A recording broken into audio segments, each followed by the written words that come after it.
Alors, correction et commentaires sur l'exercice 12.4, anciennement l'exercice 15, la fois l'exercice 25 sur les noyaux itérés.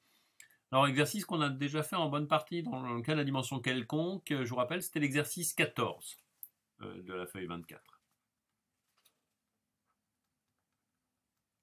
Que j'ai corrigé en cours, donc je vous invite à aller y jeter un œil.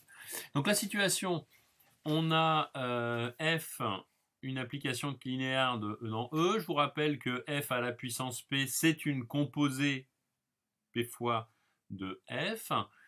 On appelle k puissance p, c'est le noyau de f à la puissance p, ip, ça va être les noyaux, et puis on décide d'appeler alpha et bêta les dimensions correspondantes. Alors, premier résultat qui est toujours vrai, l'inclusion de Kp dans Kp plus 1. D'accord, je vous le refais rapidement, c'est vraiment un résultat extrêmement classique. Il faut l'avoir en tête. Donc si je me donne fx qui appartient au noyau de fp, ça veut dire que fp de x, c'est le vecteur nul. Et donc en particulier, f de fp de x, c'est l'image du vecteur nul par une application linéaire qui est égale au vecteur nul, qui est donc fp plus 1 de x. D'accord ? Ce qui me donne bien que x appartient au noyau de fp plus 1. Donc, premier point établi.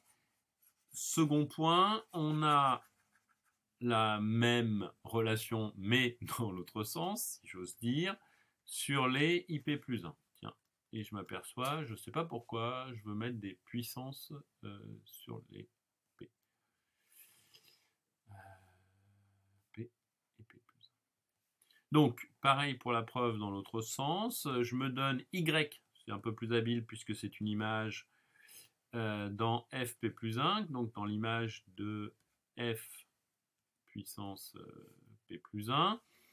Ceci veut dire qu'il existe un x dans E tel que y est égal à fp plus 1 de x, c'est-à-dire finalement fp de f de x. Ceci appartient à E, j'en déduis que y appartient bien à l'image de fp, l'image de fp étant l'espace ip.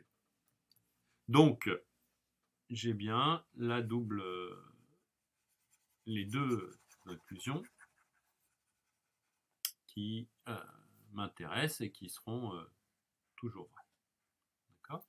Alors, ceci a une conséquence immédiate sur les dimensions, c'est que alpha p est plus petit que alpha p plus 1, alors que bêta p plus 1 est lui plus petit que bêta p. Mais, conséquence, à nouveau, la suite des alpha p est donc une suite croissante, mais qui est majorée par n, qui sera la dimension de E. J'ai donc une suite croissante d'entiers, donc elles convergent. Et puis, puisque c'est une suite à valeur dans z à la puissance n, on peut dire que alpha p est une suite stationnaire.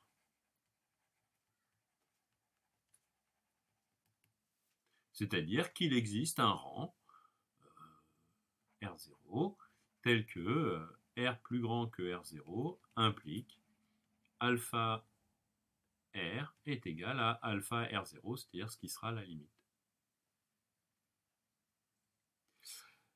On fait la même chose rapidement sur les bêta p, puisqu'on a que la suite bêta p est décroissante. C'est une suite d'entiers naturels, donc elle est minorée par 0. Donc, pareil, elle converge. Elle est à valeur dans z à la puissance n. Donc, de même, elle est stationnaire. Alors, en fait, on va voir juste après que ce n'était pas vraiment utile de montrer ça. Mais donc, il existe un rang S0 tel que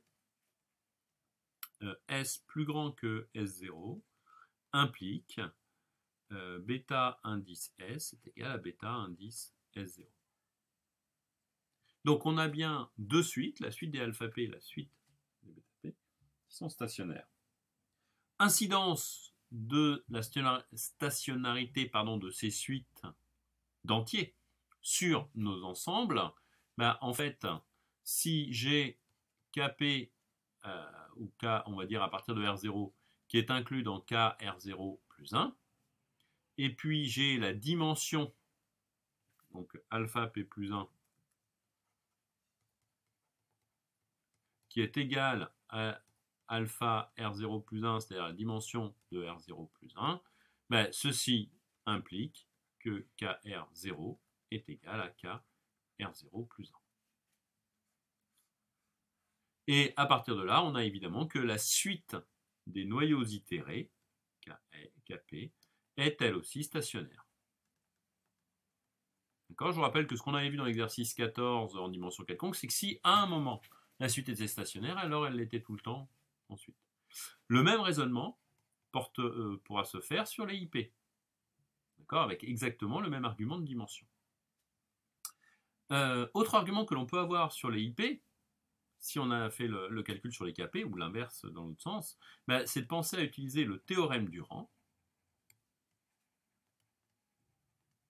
Donc, que vous avez vu dans le cours de ce matin, ce lundi matin. Le théorème du rang qui nous dit que pour tout P, Fp étant dans L de E, la dimension de E, c'est-à-dire n, est égale à la dimension de Kp, la dimension du noyau, plus le rang, c'est-à-dire la dimension de l'image de Fp. Donc, on a la relation n est égal à alpha p plus bêta p. Bon, bah, conséquence, une fois qu'on a cette relation-là, si jamais alpha p plus 1 est égal à alpha p, bah, ceci implique automatiquement que bêta p plus 1 est égal à bêta p. Et évidemment, implication dans l'autre sens. Donc on a le résultat que dès que l'une des suites est stationnaire, l'autre, suite des noyaux, alors la suite des images est elle aussi stationnaire et à partir du même rang.